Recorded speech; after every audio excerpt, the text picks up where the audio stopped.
Kamusta, mahal kong kapatid? Dalangin ko na ang kapayapaan ng Panginoong Hesus ay mapasa iyo at sa iyong pamilya ngayon at magpakailanman. Amen? Ako si Pastor Antonio Junior at mga kapatid, gusto kong magpasalamat sa Diyos dahil nandito ako kasama kayo ngayon. Tingnan ninyo, hindi ko alam sa inyo, pero paminsan-minsan nararamdaman natin na parang kulang ang kapayapaan kasi parang may kulang talaga. Alam nyo yon? Kahit nagdadasal ka, kahit hinahanap mo ang Panginoon, parang may kulang pa rin. Hindi ba, mga kapatid? At may sinasabi ang Biblia na napaka-interesante sa aklat ng Ecclesiastes, na itinanim ng Diyos sa puso ng bawat tao ang pagnanais para sa kawalang hanggan. Alam nyo ba ibig sabihin nun? Habang nandito tayo, hindi makakahanap ng tunay na kapahingahan ang puso natin hanggat hindi natin ibinabalik ang ating mata sa mga bagay na walang hanggan. Para sa espiritual na bahagi, mga kapatid, tayo ay espiritu. Meron tayong kaluluwa at tayo ay nananahan sa isang katawan. At madalas, mas binibigyan natin ng pansin ang katawan, yung mga bagay na nakikita, yung mga panlabas na bagay. Hindi ba't totoo?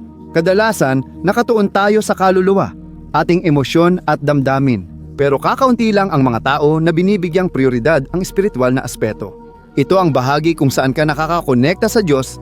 Dito pumapasok ang banal na espiritu ng Diyos. Kung ibinigay mo na ang buhay mo kay Jesus, nasa espiritu mo na ang banal na espiritu. Naintindihan mo ba? At ngayon, hayaan mong ibahagi ko sa iyo ang isang revelasyon, isang bagay na ipinahayag sa akin ng Diyos maraming taon na ang nakalipas.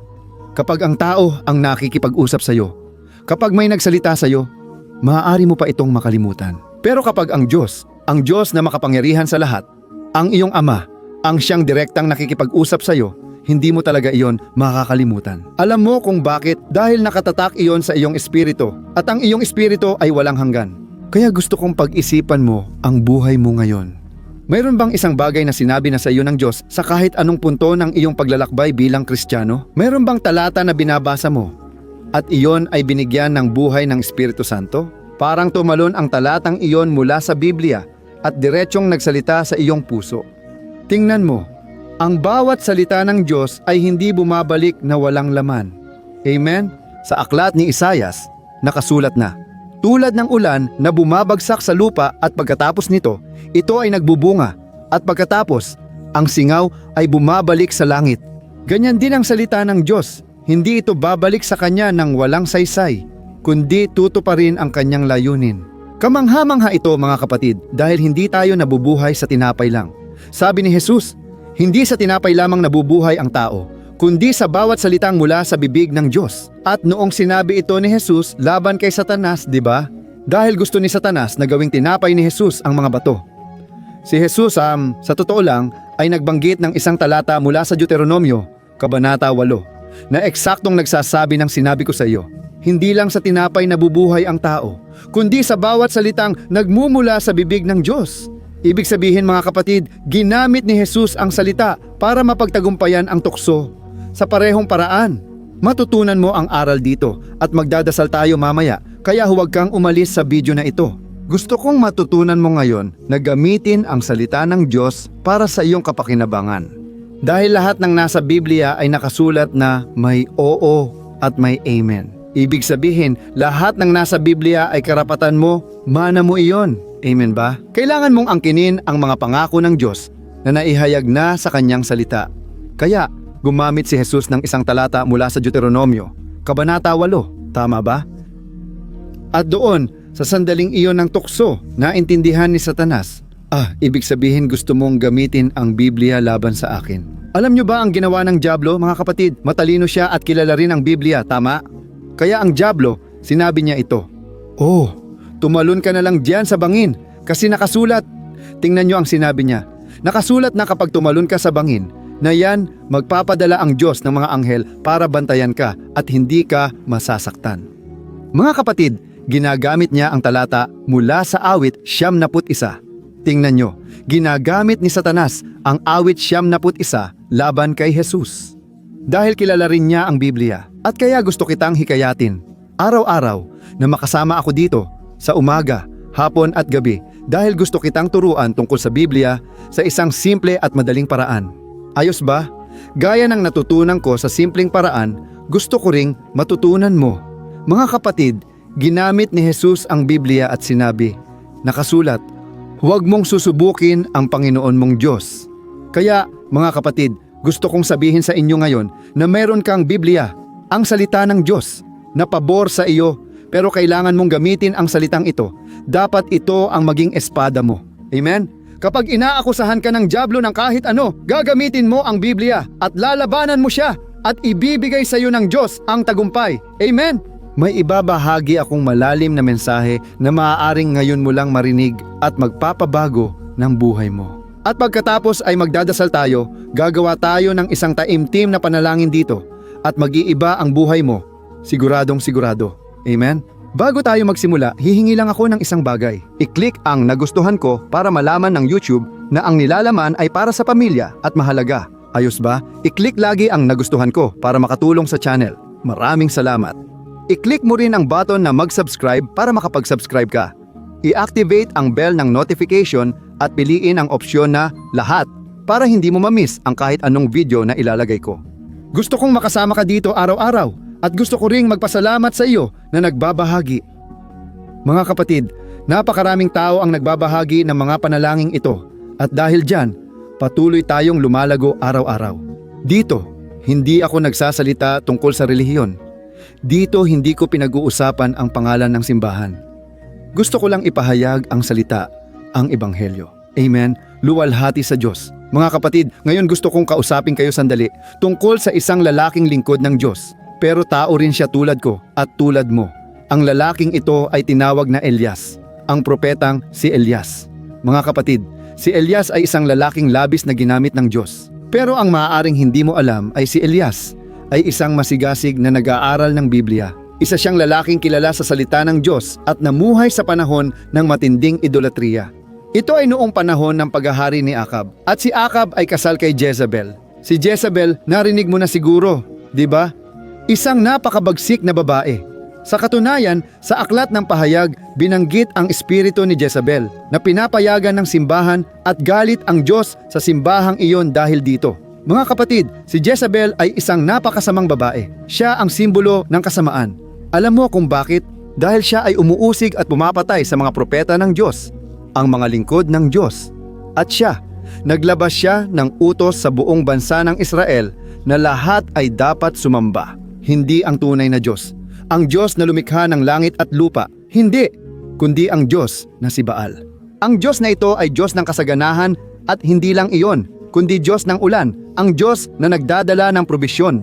Iyan ay nasa isip lang ng mga tao. Dahil sa totoo lang, isa itong huwad na Diyos. Kailanman ay wala namang nagawang mabuti ang Diyos na iyon. At alam natin na ginagamit ng dyablo ang relihiyon. Ginagamit ang mga kasinungalingan na ito. Ang mga huwad na Diyos na ito para linlangin ang mga tao. Ganon din ngayon. Ilang-ilang relihiyon na ba ang umiiral dyan, mga kapatid? At ginagamit ng kaaway ang mga bagay na ito para hindi lumapit ang mga tao kay Jesus. Para hindi sila maniwala na si Jesus lang ang tanging daan, ang tanging katotohanan, ang tanging buhay at ang tanging paraan para makalapit tayo sa Diyos. Naiintindihan mo? Kaya ngayon, nandito ako hindi para magkwento tungkol sa isang relihiyon, kundi tungkol sa daan na si Jesus. Siya ang lahat ng hinahanap mo sa buhay mo. Siya ang sagot na hinihiling mo sa Diyos. Alam mo yun? May mga tao dito na nakikinig sa akin at nandyan pa rin sila sa ganoong sitwasyon. Alam mo yun? Yung hindi pa sigurado. Hindi nila alam kung anong relihiyon ang pipiliin, kung anong landas ang susundan. At baka nagdasal ka na rin mismo sa Diyos. Maganda yan. Pero kung sasabihin mo ito, Diyos, gabayan mo ako sa buong katotohanan. Ipakita mo sa akin kung ano ang katotohanan. Siguradong sigurado, ang Diyos, ididirekta kanya sa kanyang anak na si Jesus. Dahil siya lang ang nag-iisa, siya ay walang kapantay.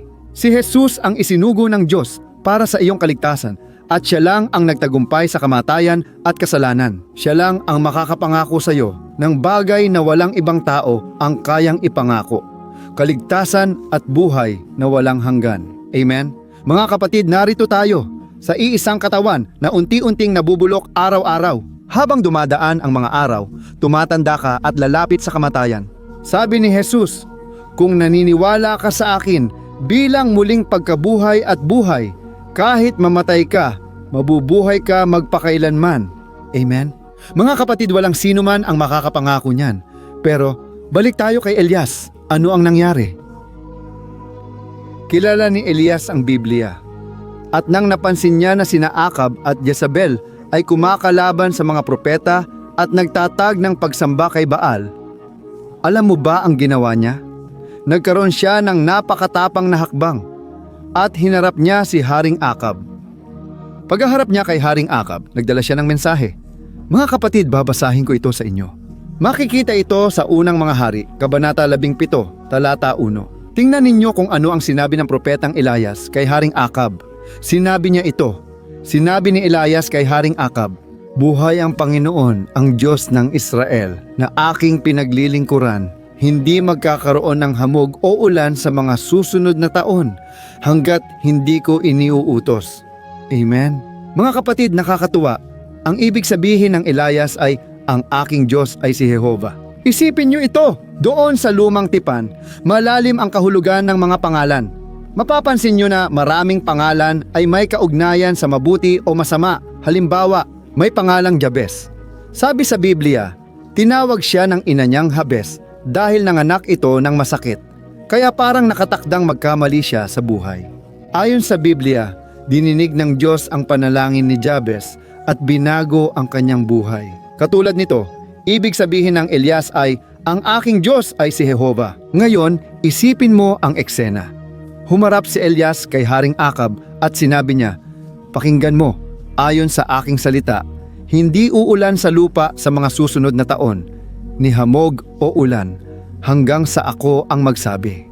Tingnan mo kung gaano ito ka-interesante. Isipin mo si Haring Akab na tinatanggap ang isang lalaki na ang pangalan mismo ay ang aking Diyos ay si Jehovah, na nagsasabi sa Diyos ng ulan, si Baal, na hindi na uulan pa. Mga kapatid, malaking hamon iyon. Oo, matindi ang salitang ibinigay niya kay Haring Akab dahil malupit siya, ang kanyang asawa, lalo na si Jezabel. Pero mga kapatid, pumunta siya roon na may kumpiyansa sa salita ng Diyos. Alam niyo kung bakit? Nang ibinigay ni Elias ang salitang iyon, sa totoo lang, gumagamit siya ng isang talata na matatagpuan sa Deuteronomio.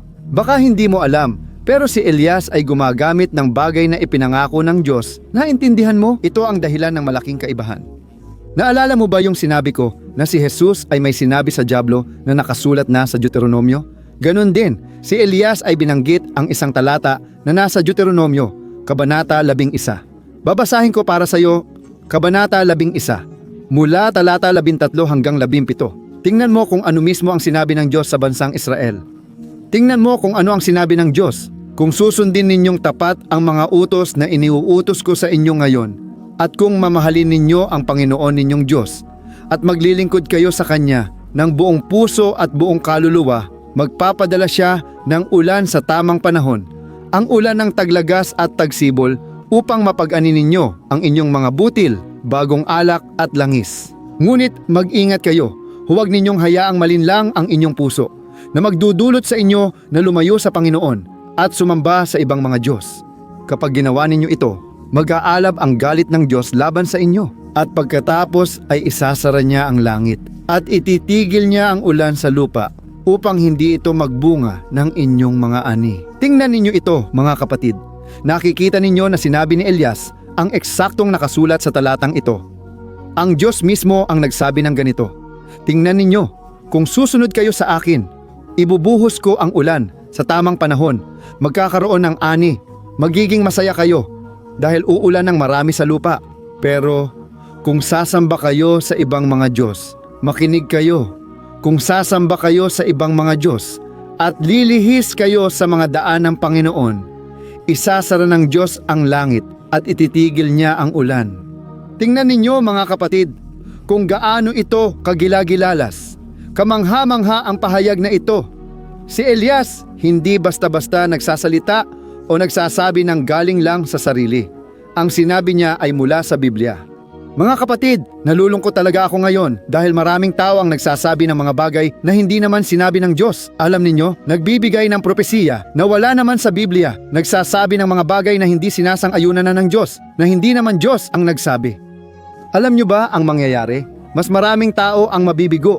Kasi kapag tao lang ang nagsalita, mga kapatid, hindi iyon natutupad.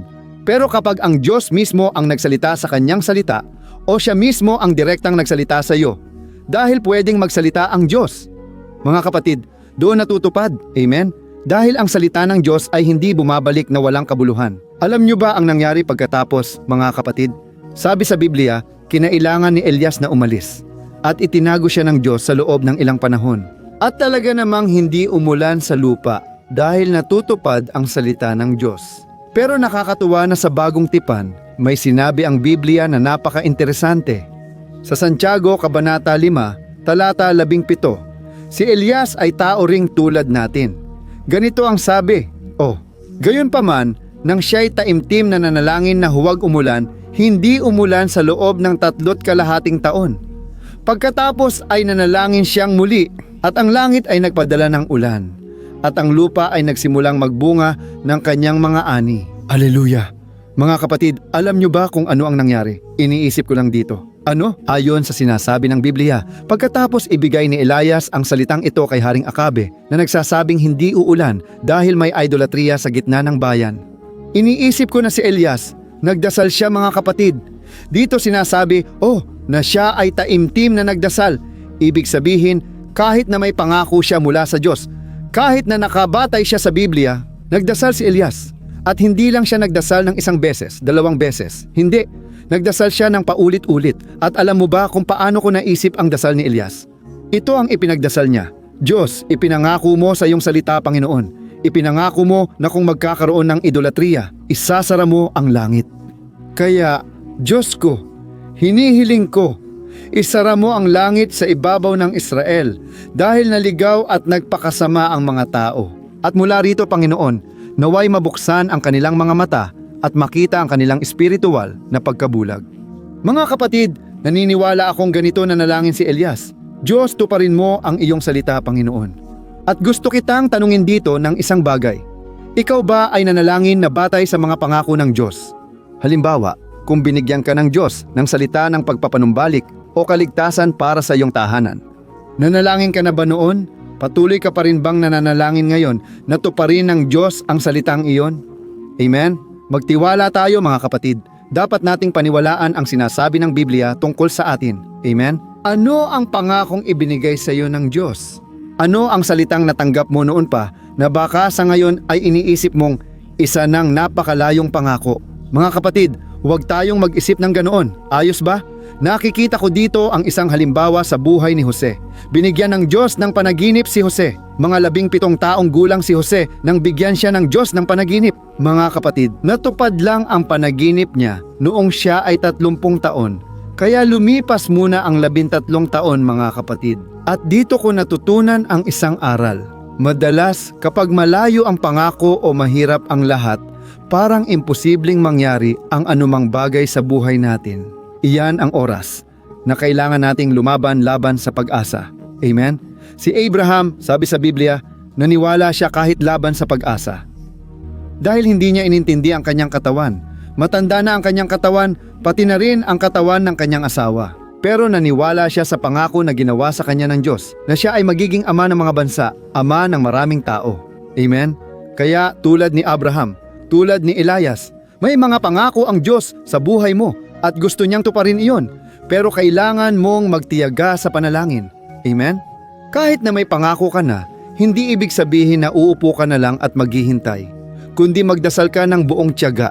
Mga kapatid, ayon sa panalangin ni Elias, pinarangalan ng Diyos ang kanyang salita at pananampalataya. At pagkatapos, sinasabi sa Biblia na sa loob ng 3.5 taon, walang ni isang patak ng ulan ang bumagsak sa lupa. Mga kapatid, isipin niyo ang tagtuyot at hirap na dinanas. Pero naging kailangan iyon mga kapatid. Dahil matapos ang 3.5 taon, nagsisi ang mga tao na lumayo sila sa Diyos. Ang mga tao ay muling tumawag ng tulong sa Panginoon. At pagkatapos ay umakyat si Elias sa bundok. At siya ay nagdasal mga kapatid ng 7 beses. Patuloy siyang nagdasal. Diyos, pwede mo nang paulanin ngayon Diyos. Bumalik na ang iyong bayan sa iyong presensya. Diyos, ibuhos mo ang ulan sa amin. Mga kapatid, habang siya ay nagdarasal, kahit paulit-ulit siyang nagdarasal, parang walang nagbago. Hanggang sa ang kanyang katulong na tuwing pupunta sa unahan ay bumabalik na may balita. Elias, wala namang kahit anong senyales ng ulan. Sa huli, sinabi ng kanyang katulong, Elias, hindi ko alam ang nangyayari. Pero may nakikita akong ulap na kasinlaki lang ng kamay ng tao. Elias, may ibig sabihin kaya yon? Senyales kaya yon ng ulan? Noon, si Elias. Nagsimula siyang matuwa at sinabi niya, Tara, magmadali tayo. Bilisan natin dahil uulan ng malakas. Amen? Tumakbo si Elias at bumaba ang isang pagpapahid sa kanya. Sabi sa Biblia, tumakbo siya ng mabilis na nalampasan pa niya ang mga karwahe at mga kabayo. Ganoong kalaki ang pagpapahid ng Diyos sa buhay ng taong iyon. At alam mo, ang pinaka-interesante sa lahat ng sinabi ko sa iyo ngayon ay yung nakasulat dito. Sa Santiago 5:17. Si Elias ay isang tao na katulad din natin. May parehong tukso, parehong pagsubok, pero siya ay isang taong mapanalanginin. Isang taong matiyaga sa panalangin. Aleluya! Mga kapatid, nararamdaman ko dito sa puso ko na marami sa inyo ay matagal nang nanalangin noon. Nagkaroon na ng buhay panalangin. Mainit kayo noon pero may nangyaring hindi maganda sa gitna ng inyong paglalakbay. Maaaring may pagkadismaya o baka masyadong humaba ang panahon ng paghihintay at ang puso ninyo ay nasaktan. Sinasabi ng Biblia, mga kapatid, na kapag masyadong natatagalan ang isang bagay bago mangyari, pwedeng magkasakit ang ating puso. At marami sa inyo, naramdaman ko dito ngayon, marami sa inyo ang may sakit sa espiritu. Alam nyo, hindi na kayo makapanalangin, makapagbasa ng Biblia o pumunta sa simbahan. Mga kapatid, hilingin natin kay Jesus na pagalingin tayo ngayon. Amen? Ipagdarasal kita. Ngayon, may hihilingin ako sa iyo. Isulat mo dito sa mga komento, Jesus, pagalingin mo ang aking kaluluwa ngayon. Jesus, dalhin mo ang kagalingan sa aking puso. Palalakasin nito ang iyong pananampalataya at hinihiling kong ibahagi mo ito pagkatapos manalangin. Ayos ba? Tingnan mo, maraming tao ang mahahawakan sa pamamagitan ng panalangin na ito ngayon, sa pamamagitan ng salitang ito. Kung medyo natagalan ka bago maintindihan, nahirapan ka, kasi baka medyo mahirap ang turo ngayon, hinihiling ko na balikan mo mula sa simula, dahil kailangan nating namnamin ang salita. Tama ba, mga kapatid? Pinahiran ko ng langis ang kamay ko, at nais kitang ipagdasal ngayon. Kung maaari, pumikit ka, at ipagdarasal kita ngayon, at sa huli, ibahagi mo ito. Ayos ba? Ituon natin ang ating mga isip sa Panginoon. Aleluya! Papuri sa Diyos. Panginoon, aking Diyos at aking Ama, nais kitang pasalamatan, aking Diyos para sa salitang ito. Nais din kitang pasalamatan dahil kung bakit kami nakatayo ngayon ay dahil Ikaw ang sumusuporta sa amin. O Diyos, ang sarap Panginoon na nasa iyong presensya, ang sarap tumanggap ng iyong awa at biyaya araw-araw. Diyos, hindi kami karapat-dapat tumanggap. Kami ay napakaraming pagkukulang. Diyos, napakasama naming mga makasalanan. Ngayon, ang iyong salita ang nagpalakas sa amin na magpatuloy magdasal. Dahil si Elias ay tao rin na may pagkukulang at makasalanan, tulad namin. Pero siya ay nanalangin ng buong tiyaga at pinarangalan mo ang kanyang salita. Pinarangalan mo ang pananampalataya ng taong iyon. Diyos, narito rin kami. Aking Diyos, inaalala ang mga pangako mo. Ilan na bang mga pangako ang ibinigay mo sa aming buhay? O Panginoon, maraming salamat Diyos. Hindi kami karapat-dapat, hindi kami nararapat sa napakaraming biyaya, sa napakaraming pagpapala. O Diyos, salamat sa pagliligtas mula sa dilim. Iniligtas mo kami, Panginoon, mula sa mga kamay, sa mga kuko ng kaaway, at dinala mo kami sa kamangha-manghang liwanag ng kaharian ng iyong anak, si Jesus. Salamat po, aking Diyos, sa iyong salita. Ito ang ilaw sa aming mga paa, liwanag sa landas, at mas matamis pa sa pulot. Ama, ngayon ay nalalasap na namin ang kagalakan ng aral na dinala mo rito. Salamat Diyos, dahil ang iyong salita ang nagpapalakas sa amin. Maraming pangako ang nakasulat, at ngayon inaangkin namin ito at hinihiling sa iyo. Diyos, tuparin mo ang iyong mga pangako sa aming buhay. Huwag mong hayaang ang kalungkutan, ang pagdurusa, maging ang sama ng loob at kapaitan ay maghari sa aming puso. Nais naming maniwala at magtiwala sa iyo kahit na ano pa ang mga pangyayari, kahit na tila lahat ay salungat sa aming buhay. O Diyos, ang lalaking ito at babaeng ito ay dumaan sa matinding pagsubok at alam lang nila ay umupo at umiyak. Ngunit Diyos, tulungan mo silang makabangon mula sa disyertong ito. Aking Ama, ipinangako ng iyong salita na ililigtas mo kami mula sa alabok at paupuin mo kami kasama ng mga prinsipe ng iyong bayan. O Diyos, naniniwala akong may lugar ng karangalan ang Panginoon para sa amin. Ngunit, Panginoon, madalas kaming nagiging masuwayin. Kami ang nagdudulot ng tagtuyot sa espiritu. Kami ang dahilan ng kakulangan ng ulan sa aming buhay dahil sa idolatriya. O aking Diyos, ilan sa amin ang sumasamba sa mga inukit na larawan. Mga tao, pera, kasikatan, tagumpay, napakaraming bagay at maging ang sarili nating buhay. Naging mga Diyos-Diyosan na kami. Diyos, maawa ka sa amin, Panginoon. Tulungan mo kaming makita kung saan kami nagkamali, kung saan kami nadapa. Dahil naniniwala ako na kung susundin namin ang iyong salita, walang hanggang pagpapala ang darating sa aming buhay. O aking Diyos, naniniwala ako na ang pagpapala ng Panginoon ay muling sumasa atin dito ngayon. Naniniwala ako na pinapatawad tayo ng Panginoon sa ating mga kasalanan ayon sa iyong salita na ang pag-ibig ay nagtatakip ng maraming kasalanan. Naniniwala akong nililinis at pinadadalisay kami ng iyong pag-ibig, Panginoon.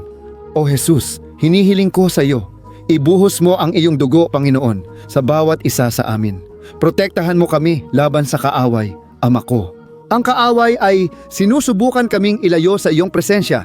Siya ay naglalagay ng mga tukso. Gusto niyang makita kaming bumagsak. Ngunit Panginoon, hinihiling ko sa iyo ngayon, isang espiritual na proteksyon. Panginoon, dalhin mo rin ang kagalingan sa lalaking ito at sa babaeng ito. Pisikal na kagalingan, emosyonal na kagalingan. Idinideklara ko sa pangalan ni Jesus, ikaw ay magaling na ibalik at pinatawad ng Panginoong Jesus. O Diyos at Ama, salamat sa espesyal na sandaling ito. Ngayon, hinihiling ko na gamitin mo kami sa buhay ng iba. Habang ibinabahagi namin ang panalangin na ito, naway mahulog ito sa matabang lupa at magbunga, O Diyos. Nagpapasalamat na rin ako sa lahat ng ginawa mo ngayon at sa gagawin pa sa aming buhay. Nagpapasalamat at nananalangin ako sa iyo, Jesus. Amen. Luwalhati sa Diyos, Alleluia. Luwalhati sa Diyos.